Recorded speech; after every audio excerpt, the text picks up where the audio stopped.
这是电影史上最残忍、最真实的一幕。俄军仅剩的一辆 T80坦克正在碾压300名战友的尸体，必须把他们碾压成泥，才不会被车臣武装分子侮辱尸体。在坦克履带一次又一次滚动下，战友们的尸体和泥土混在一起，各种衣服夹杂着骨头肉渣，被埋葬进医院操场的泥土。坦克兵在车里已经闭上了眼睛，真实到让人不敢看第二遍。住院部里的俄军士兵忍不住点燃蜡烛为战友祈祷，忍不住开枪扫射为战友送行。只有不停闪动的枪声，才能勉强盖过坦克碾压的刺痛声。1994年，俄罗斯果断出击教训车臣，3小时全歼车臣空军力量，地面部队随后挺进车臣，企图用闪电战拿下车臣格罗兹尼。一路上势如破竹，没有抵抗。俄军131旅只用了2小时，几乎抵达格罗兹尼火车站。事出反常必有妖，车臣武装早已料想到俄罗斯会以这样的战术推进，于是，在格罗兹尼城市中，数千名车臣人7人为一组，携带了大量弹药以及 RPG 火箭筒，藏匿于城市的各个角落。等到俄罗斯的装甲车队赶到，立刻对其进行爆破和火力压制，用 RPG 击毁俄军最前和最后2辆军车，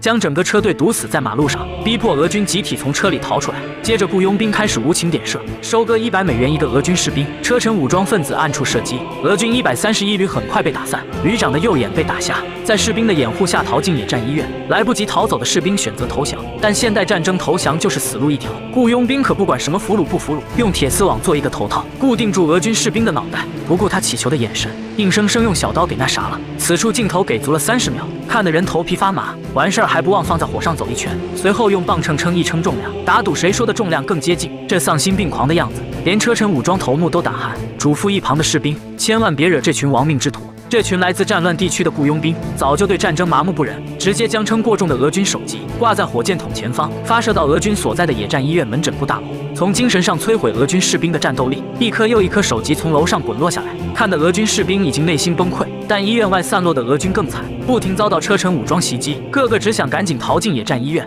然而他们并不知道，雇佣兵与狙击手已经瞄准了他们。2人本是立陶宛射击冠军，退役后为了挣大钱，报价100美元当雇佣兵。简单点说，帮助车臣武装击毙1名俄军，就可以领到100美元。姐妹俩一枪又一枪的阻止了俄军前往野战医院。这种工作对他们来说，既能保持射击技能水准，又能满足自己的猎杀快感。搞定重要目标后，就被车臣武装接管火力点。女雇佣兵立刻转换阵地，前往俄军躲藏的野战医院门诊部。一旦有俄军想要突围，直接打中俄军小腿，但却偏偏不打致命位置，主打一个围点打人。眼看没人敢上前营救，索性开枪打爆俄军嫪毐之丸，让其生不如死。2姐妹给足了俄军压力，这才从战场上离开。俄军131旅旅长见突围不成，命令上尉带队在医院门诊部门口阻击，却被车臣武装头目截获信号。车臣武装遇强则强，直接用 RPG 朝着医院猛烈轰炸。轰炸过后，地毯式进攻，直接闯进医院门诊大楼。俄军上尉这边根本不堪一击，被俘虏的俄军上尉不服。他虽然是苏联时期的老兵，但手下全是新兵蛋子。车臣武装头目懒得听他吹牛，直接跟俄军旅长打电话，随后命令手下射击俄军士兵。撤退到住院部的旅长老泪纵横，但也无可奈何。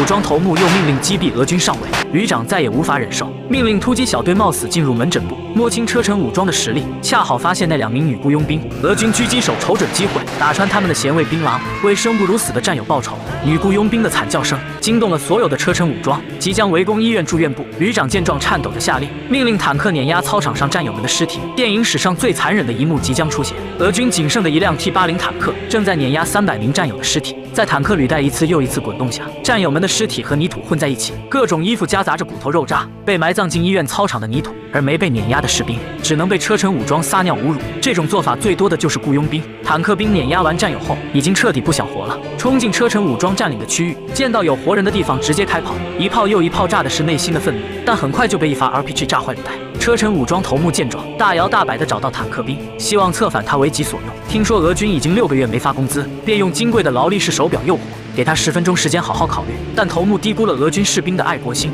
坦克兵立即联系突击小队，让他们拼死把武装分子挡在3楼，而自己则趁此机会朝着3楼猛烈开炮，打了车臣武装一个措手不及。坦克一炮又一炮，炸毁了车臣武装大部分战斗力，但很快坦克就被 RPG 击活。坦克兵已经身受重伤，车臣武装并不打算放过他，将坦克兵拖出坦克，狠狠地钉在十字架上，随后将十字架竖起来，放在门诊部大楼窗户边，给所有俄军士兵一一观看。这一疯狂举动彻底激怒了所有俄军，激发了所有人的战斗意志，不再等待虚无缥缈的援军，反正终有一死，不如拼死战斗。没受伤的率先冲锋，受伤的紧随其后，即便缠满了绷带，爬着也要出去战斗，彻底打出了战斗民族的气势。也许这就是被称为战斗民族的原因吧。很快便赶走了这群车臣武装，但最终的结局却出乎意料。没过多久，医院再次被车臣武装占领，131旅包括旅长在内的所有军官战死，全旅共789人阵亡，75人被俘。如果你还没看过这部电影，强烈推荐你看一看。如果你已经看过，还是不要再看第二遍了。